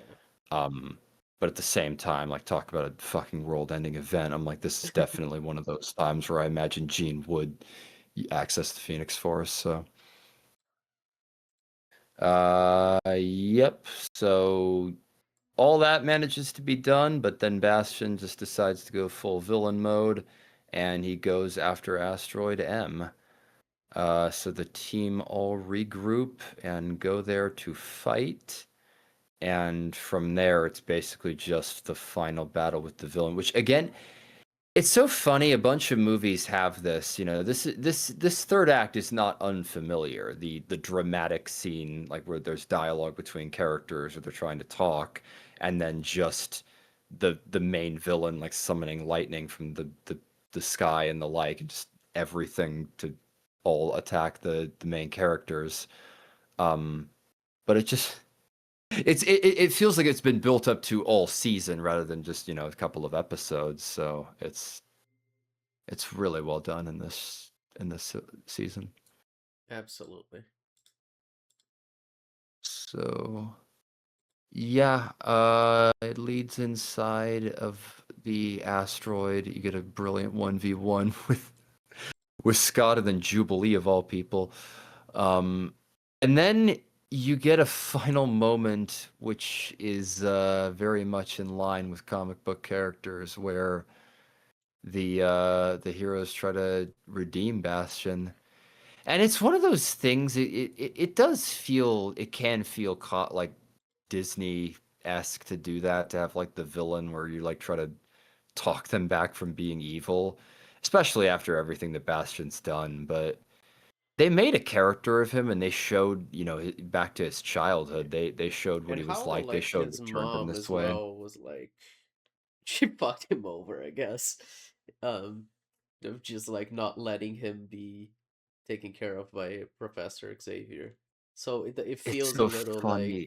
like like they say like he could have been standing here with us. I don't know. I don't remember who says it. I think might be Rogue, but yeah. It was Storm. She says Mm. like in another life, like Bastion would have been in that picture of like the original six. Yeah, exactly, exactly. So yeah, and I find it so fascinating too because it's just like, well, why did she do that? I'm like, she probably just wanted him to feel normal. She wanted. That's what he asks her when like Jean like goes through his memories when like in his room. Um, It's the funniest thing that like just a mother's love inadvertently, makes a villain in this story, but it's about who people are, and Bastion just kind of settles with being a monster. He believes he was born with it. He was born that way, born as programmed to kill mutants. So and I gotta say as well, like so many great performances in this series, but Theo James, he really did an amazing job in this role. So, um, yep, and then that's basically it. The you get a final moment when Asteroid M is going down, where all of the characters try to use their powers to save the day. A few are left on Earth, namely Roberto and Jubilee, who fall to the ground. Or like with Roberto flying them out, and then Asteroid M is averted from destroying the world by Magneto, who is brought back by Charles. And the music is a triumph, and Ross Marquand and Matthew Watterson utterly spot on with their performances. And then the rest is basically a cliffhanger. The asteroid disappears, and it's revealed that the X-Men have been sent back in time with half the team to the past, half the team to the future. And it's just straight up to be continued, like on comic book series. So Yeah, I remember when I watched that first video, it's just like, oh my god, what do you mean? What do you mean? Like, you can't end like that. Because it just felt so unfinished. Not in a bad way, just like, oh my god, I need to wait. gotta see what's next. Yeah, Yeah. need more.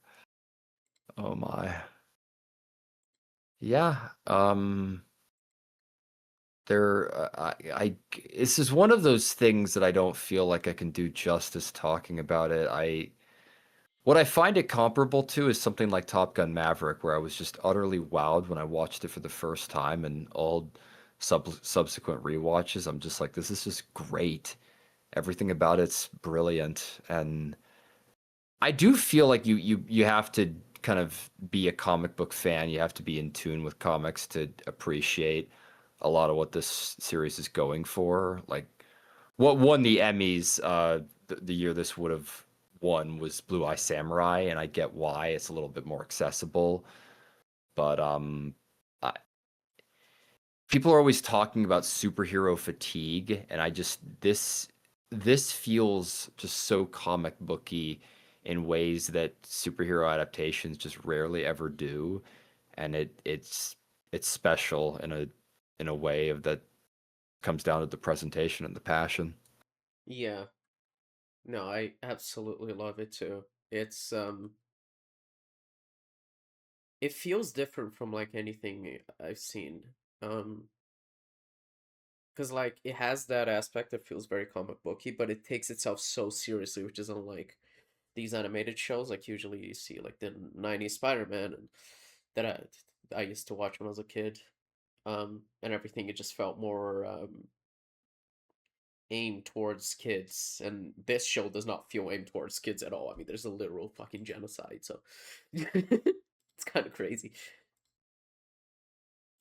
Yeah, it's it aged with its audience in the perfect way. It the animation quality is brilliant. It feels and looks a lot like the original series. It also feels like classic comic books. The performances, like all the actors, like know the assignment with that comic book and like Shakespearean-esque delivery and theatricality to all the lines. The music, like the Newton Brothers, just this is probably my favorite score. Like I know they did Hill House and the like, but they can be somewhat ambient with their scores. You know, it's horror; it's kind of meant to be ambient. But I love the individual themes. Like Storm has a distinct theme, Magneto has a distinct theme, and it's just it's so great seeing such care put into the music for this. Yeah, I really love the Newton Brothers. I would not say this is my favorite score of theirs, but because I think I have a bigger attachment to the Bly soundtrack probably, or Midnight Mass. But I do really like it, and I mean, that theme gonna gonna be stuck in my head for weeks now. I've had the Owl House theme stuck in my head for weeks, and now it's gonna be this. Oh, just the main title theme of Yeah. X-Men. Yeah. Oh, it's brilliant. It just does not get old. I love everything about And it. they So, use it as a motif so many times. Like sometimes it's sadder, sometimes it's triumphant. I mean, when they're fighting the big fight in the finale, they use it. It's just like so operatic, so bombastic. ba-da-da-da-da. Yeah. They they play it out. It's you know, it's one of those things they use a very similar motif like repeatedly in the original series. Like, you know, Spider-Man the animated series was similar to that too, where they had just a couple of songs that they would kind of recycle and, you know, just it works. But they this show uses that theme more sparingly and in different arrangements, which I appreciate. So It feels more in line with like modern TV, I guess. yeah, everything about it does, like down to the aspect ratio. I just I I'm blown away that something like this was made with the Disney banner. The thing that I would compare this to is Andor. It's something that comes from Disney, but it everything about its presentation, the quality, the attention to detail with like the political nuances of this world, it just feels like in a completely different caliber from what you get from the MCU, from what you get with damn near any adaptations of comic books, and it's such a breath of fresh air, considering that sense of, you know, oversaturation, one might call it. Yeah, I agree. Well, Evan, would you recommend X-Men '97? I personally, I would. I would recommend X-Men '97. What about you, Skye? Oh wow, that's a surprise. I would not have expected you to recommend that after. Oh my god, 2 hours! We've been recording for 2 hours. Yep, I figured that would probably happen. Oh, that's great. I would recommend it too. It's very good. Um, we've been wanting to talk about it for a while. It's a phenomenal show, and yeah, it's the kind of thing like you said about superhero fatigue. Like it kind of revitalizes your love for superheroes, and you're like, oh, this is how good like comic book media Well, can be. You know. I mean, it's so funny. I remember literally thinking that when I was watching it, when it was still airing, I was like, "Oh yeah, I love reading comic books."